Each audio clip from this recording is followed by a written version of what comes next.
Drage gledalke in gledalci, lepo pozdravljeni v novi kroniki tedna.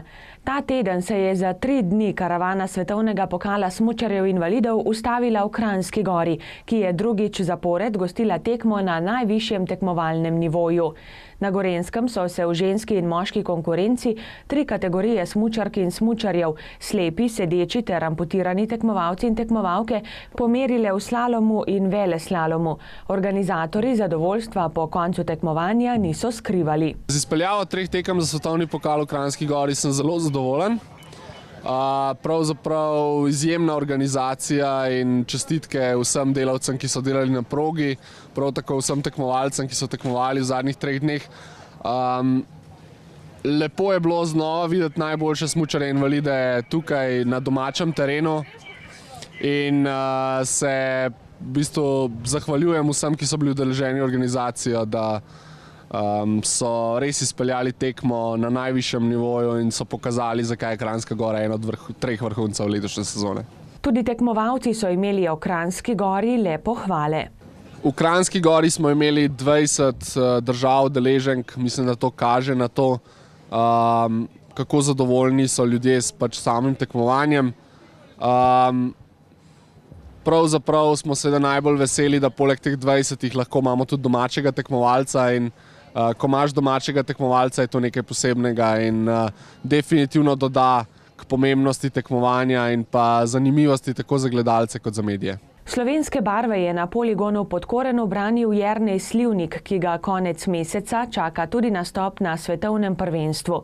Dosegel je 11. in 14. mesto, na veleslalomu pa je žal odstopil. Nastope Jerneja Slivnika seveda ocenjujemo kot zelo dobre. V prvem dnevu na veleslalomu je prišlo do te diskvalifikacije, ampak potem pa na obeh slalomih je v bistvu pokazal, da je zrel tekmovalec, ki se mu take strmine ni treba bati, da je dobro pripravljen pred prihajajočim svetovnim prvenstvom v Trbižu in da lahko nanj v prihodnosti še zelo računamo. Slivnik bo do odhoda v bližnje prizorišče s trenerjem Romanom Podlipnikom vadil v Kranjski Gori, kjer so mu v RTC Žičnice Kranjska Gora namenili brezplačno uporabo prog, da bo šel čim bolje pripravljen na svoje prvo svetovno prvenstvo. Prireditelji tekem v Sloveniji pa so zelo zadovoljni tudi zaradi odziva spletnih gledalcev, ki so spremljali tekme v sredo in četrtek. V 2 dneh se jih je nabralo več kot 100 000. Gal Jakič pa z ekipo tudi v prihajajočih zimskih dneh ostaja v Kranjski Gori. Mi bomo v Kranjski Gori v letošnji sezoni preživeli še kar nekaj časa. S Kranjsko Goro letos pripravljamo več projektov. Prvi izmed njih je priključitev tekmovanja mladih smučarjev FIS-ovim tekmovanjem, se pravi pokalu Loka.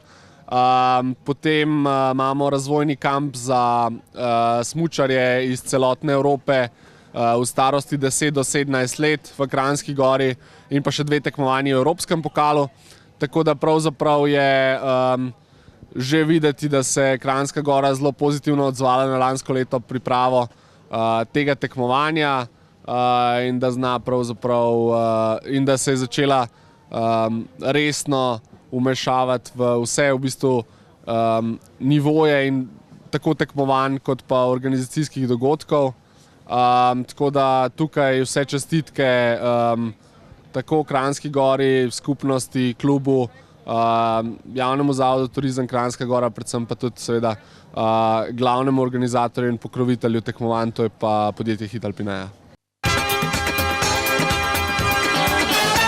V Gozdu Martuljku pa so izvedli turnir v hokeju na ledu. Domačini se v zimskem času namreč radi družijo in rekreirajo na drsališču pri uvozu v Srednji Vrh.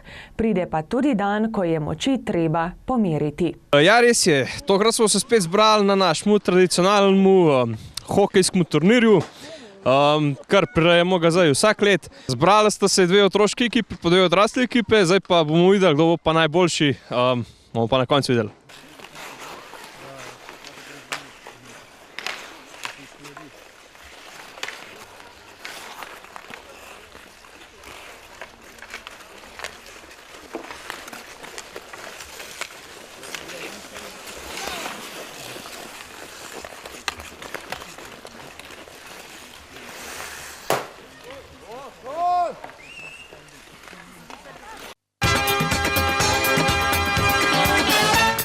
Slovenskem planinskem muzeju v Mojstrani so v petek odprli gostujočo razstavo Naši gorski strelci.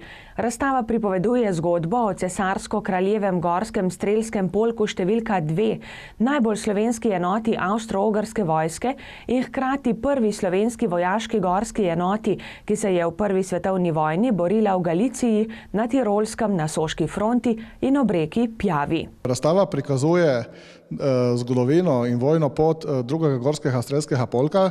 To je bil najbolj slovenski polk v avstro-ogrski vojski in hkrati tudi eden od samo 5 polkov, ki so bili že pred Prvo svetovno vojno usposobljeni za gorsko bojevanje.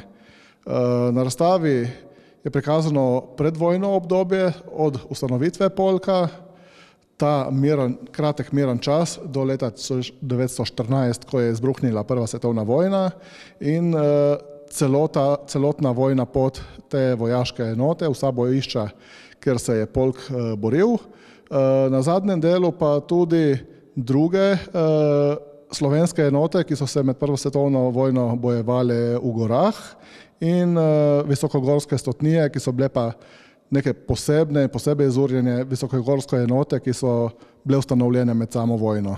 V petek ob 18. pa v Slovenskem planinskem muzeju pripravljajo muzejski večer z naslovom Izzivi gradnje v gorah od prvih bivakov do sodobnih gorskih koč.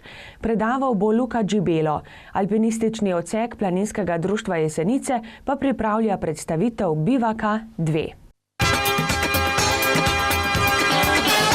Drage gledalke in gledalci, preglejmo še, katere ostale prireditve bodo zapolnile naš čas v prihajajočem tednu. Vsak dan od 9 do 22 se lahko preizkusite v lednem plezanju v soteski Mlačca v Mojstrani. Odprtje likovne razstave Slike avtorja magistra umetnosti Franca Vozlja bo v Kosovi graščini na Jesenicah v četrtek ob 18.